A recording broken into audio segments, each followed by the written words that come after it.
GDP. It's not just about numbers. Imagine you're baking cookies for a bake sale. In 2019, you sold 30 cookies at $1 each, total revenue $30. Not bad, right? Now, fast forward to 2021, and this time you sell 36 cookies, but inflation has hit. And now each cookie is $1.50. Sure, you made $54, which sounds like a big win, but in reality, you only made 6 more cookies than last time. The extra cash you got was just from prices going up, not from actually making more cookies. This is the difference between nominal GDP and real GDP. Nominal GDP is like looking at how much money is in your pocket without asking why there's more of it. Real GDP, on the other hand, asks, did we actually produce more stuff, or is everything just getting more expensive?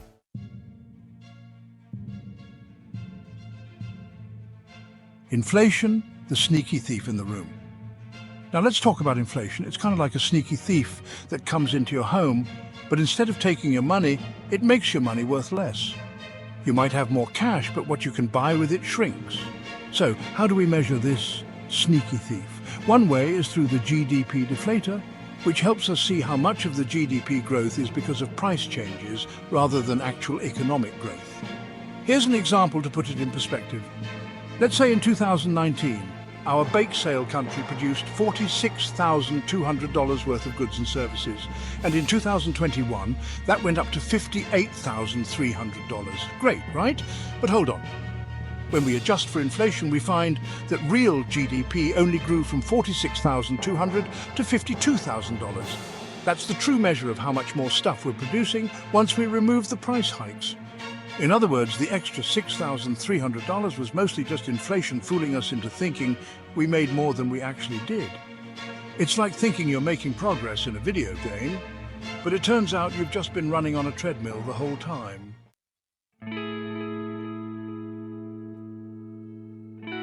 Now, let's switch gears to unemployment.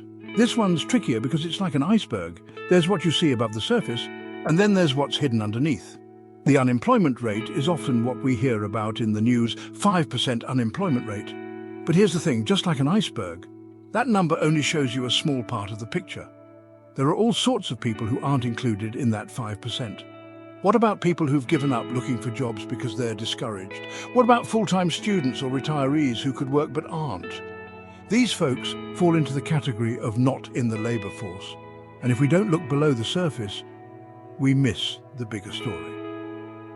A quick dive into the numbers. Let's break it down with a quick calculation. Say the labour force participation rate, LFPR, is the percentage of the adult population that is either working or actively looking for work. If the population grows by 1%, but the labour force grows by 3%, the LFPR goes up by 2%. Cool, right?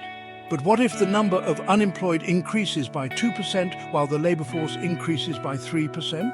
That means the unemployment rate actually decreases by 1%. So more people are looking for work, but fewer are finding it. It's kind of like going to a party where the room gets fuller, but somehow fewer people are actually dancing. What gives?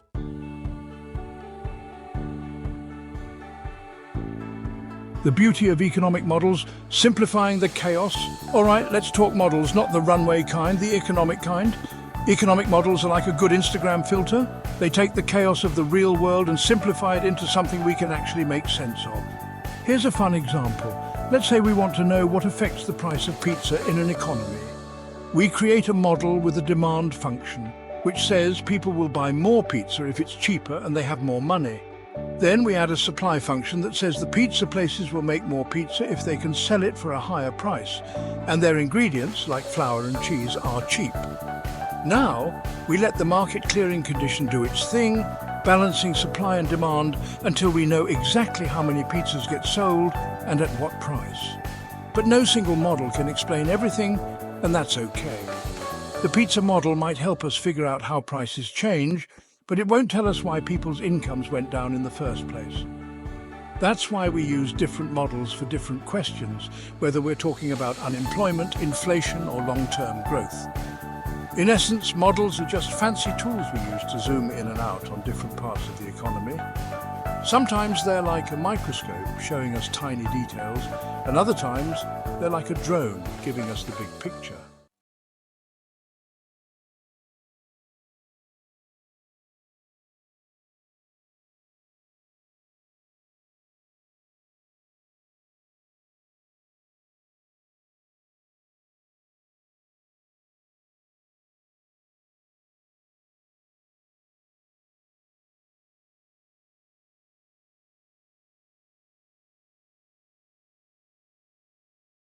To global markets.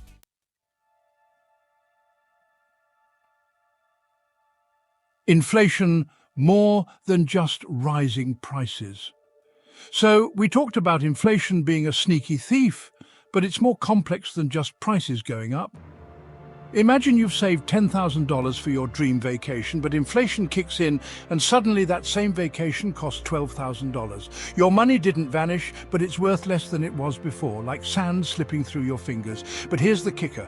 Inflation isn't always bad. A small amount of inflation, say around 2%, is actually a sign of a healthy, growing economy. It encourages people to spend money now rather than hoard it for later, which keeps businesses humming along. However, when inflation gets out of hand, like the double-digit inflation some countries have experienced, it can throw the economy into chaos. It's like a runaway car with no brakes. This kind of rapid inflation is called hyperinflation, and it can lead to a collapse in currency value, making it nearly impossible for people to afford even basic goods. Example of hyperinflation. Take Zimbabwe in the late 2000s. The inflation rate skyrocketed so high that prices doubled every day. People had to carry wheelbarrows full of cash just to buy a loaf of bread. Eventually, the government had to abandon its currency altogether. That's hyperinflation in action.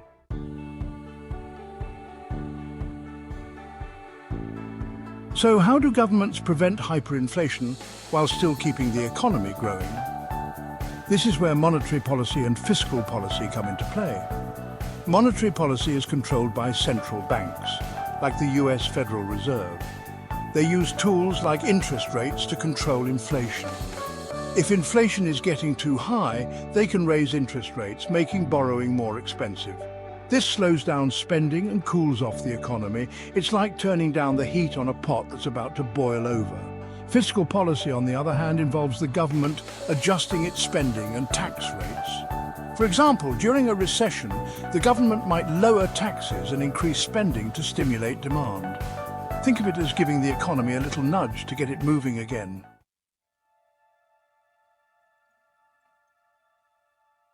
The trade-off: inflation versus unemployment, the Phillips curve. Now, here's where things get a bit tricky. There's a trade-off between inflation and unemployment, and this relationship is illustrated by something called the Phillips curve. It suggests that, in the short run, reducing inflation might lead to higher unemployment, and vice versa. It's a bit like trying to balance on a seesaw. If you push too hard on one side, the other side flies up.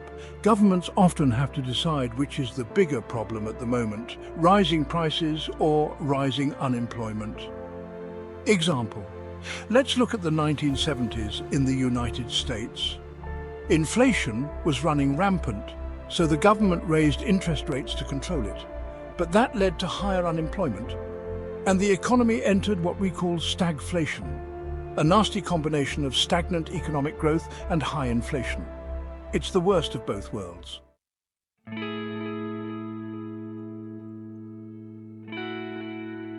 Global connections: how one economy affects another. We can't talk about macroeconomics without recognizing how interconnected the world is today. What happens in one country can have ripple effects across the globe. This is where things like trade deficits and currency exchange rates come into play. A trade deficit occurs when a country imports more than it exports. On the surface, it sounds bad, like the country is losing money. But it's not always that simple. If a country is importing a lot, it might mean its consumers are wealthy and can afford foreign goods. However, long-term trade deficits can lead to issues, especially when they affect currency values. Currency exchange rates are the price of one country's currency in terms of another.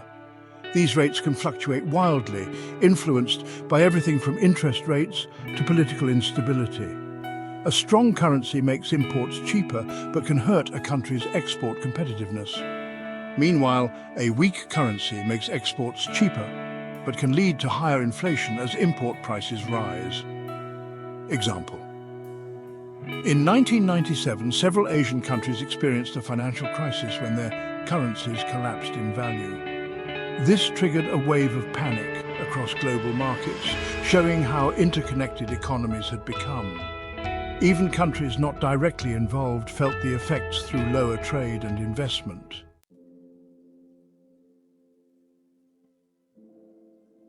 Long-term growth, the holy grail of macroeconomics. Ultimately, one of the key goals of macroeconomics is to achieve long-term economic growth. This isn't just about short-term fixes like lowering unemployment or keeping inflation in check. It's about creating a sustainable path for the economy to grow over decades, improving living standards and lifting people out of poverty. One of the most important factors in long-term growth is productivity, how efficiently an economy can produce goods and services. The more productive a country is, the faster its economy can grow. This is where investments in technology, education and infrastructure play a critical role. Think of productivity as the engine of a car. The bigger and better the engine, the faster and further the car can go. If you want the economy to grow over the long term, you need to invest in making that engine as powerful as possible. Example. Look at countries like South Korea and Singapore, which transformed from poor developing nations into global economic powerhouses in just a few decades. How? They invested heavily in education, technology and infrastructure, boosting their productivity and setting themselves on a path to long-term growth.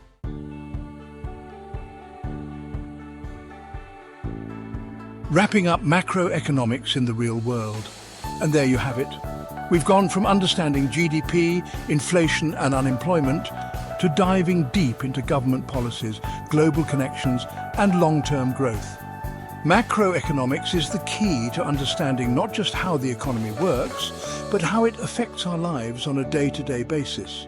Whether it's navigating inflation, choosing the right monetary policy, or investing in productivity for the future, macroeconomics provides the framework for making sense of the complex, interconnected world we live in. And the best part, these concepts are not just academic, they shape the decisions made by policymakers, businesses and individuals every single day.